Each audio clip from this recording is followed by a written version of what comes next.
right, two ways to do this. If Henry is running 1 7/8 miles in a quarter of an hour, and we want to know what his speed is in miles per hour, you could think of it in terms of just like, a clock, right? 12, 3, 6. Now I'm just going to kind of draw a little clock. So this means that in 15 minutes of an hour, he can run 1 7/8 miles. So if he keeps that up and he keeps running at that rate for an entire hour, well, what would we do to figure out how many miles he could run?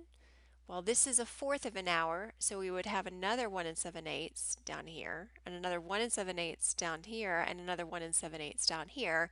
So we wind up multiplying 1 7/8 times 4. Now, our table will do the same thing. Miles per 1 hour means that hours would need to be our top row because 1 is what we're going for, which leaves miles to be down here.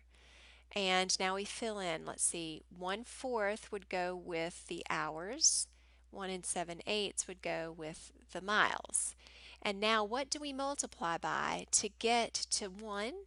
Well, we've learned that it's the flip. So instead of 1 over 4, it would be 4 over 1, or just plain old 4. And look, guys, when we do this here, this is exactly what we did in the visual method. So in order to do this, we would need to change this into an improper fraction. This would be 15/8, and we could put a 1 underneath this, so it's 4 over 1. And now when we multiply, the best thing to do is to cross simplify. So the 4 and the 8 can both be divided by 4. So 4 divided by 4 is 1, 8 divided by 4 is 2. That's all we can do. So 15 times 1 is 15, and 2 times 1 is 2. And so in terms of miles per hour, we would change this into 7.5 miles per hour, or 7.5 as a decimal. It's a pretty fast run.